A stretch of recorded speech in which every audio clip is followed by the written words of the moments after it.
Journalists have condemned the continued brutal attacks by military on the Fourth Estate while in their line of duty. Yesterday, former National Unity Platform presidential candidate Robert Kyagulanyi Ssentamu presented a petition on gross human rights violations to the United Nations High Commission on Human Rights in Kololo, where military police descended on journalists, battering them up indiscriminately. In a media briefing organized by journalists this morning in Mengo, a Kampala suburb, Abubakar Lubowa, a senior photojournalist with a local newspaper backed up by other journalists, condemned the brutal attacks despite the repeated appeals over time to security agencies to respect the rights of journalists to work. But blunt attacks on journalists continue with an idea that they will be compensated. Just don't beat us. That's what we want. We don't want the compensation. You don't know where I got this camera from.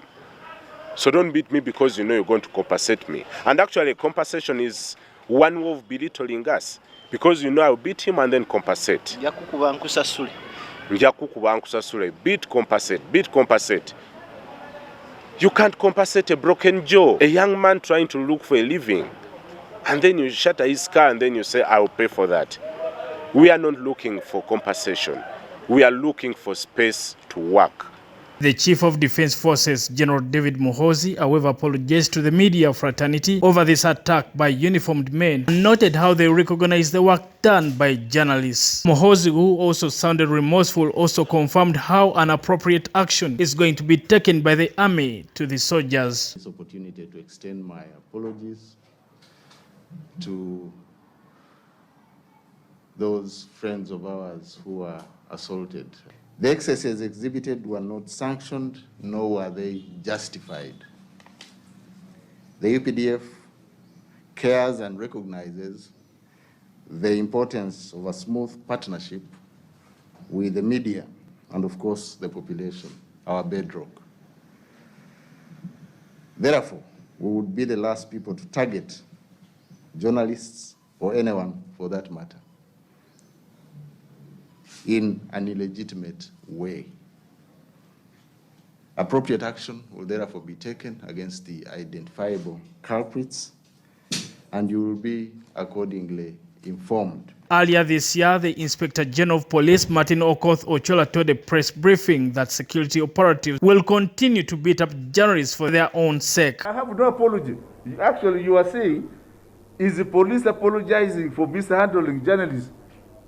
My answer is, I'm very sorry, excuse me, we shall not apologize. It's not that we are targeting the media, no. We are trying to protect your lives. We are telling you there's a danger there. For you are insisting you must go where there's a danger. Yes, we shall beat you for your own sake. To help you understand that not to go there. But journalists called upon the IGP Martin Okoth Ochola to apologize and retract the statement, saying it's embarrassing and gives morale for security agencies to beat up journalists. Because many people have come out, IGP should resign, IGP should do this. Okay, please don't resign. But we want you to retract the statement that you made, that we beat you for your own protection. This has given leeway to the security forces, because they say we are ordered by the IGP. What protection are you giving me when you're beating me? Several journalists also added their voices to Lubowa, urging government to take several measures in protecting the Fourth Estate. So the message goes to our editors that if we miss a story from the security, what do we lose?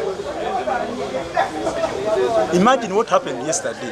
The following day we are going to see our editors sending reporters to Naguru or Ngoya to get a story. We are asking ourselves, if we fail to get that story, will the house collapse? So we should cooperate. Editors and reporters will fight the issue of the acts of torture, because it's going on daily. Journalism has never been a crime. Journalism will never be a crime, except for the sake of frustrating parents that are paying school fees and tuition for their children to learn journalism.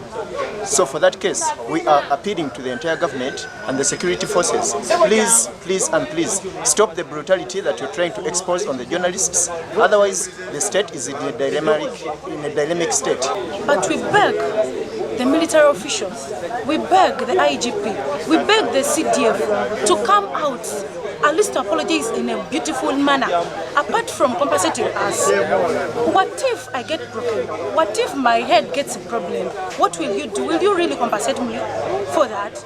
So we really, really beg and beg, please stop hitting journalists. The military police officers who beat up journalists have been paraded before the court-martial, and this included Captain Jesse Odweng, Corporal Nimusima Justice, Waswa Peter, among others. Brian Senkumba, Channel 44 Prime News.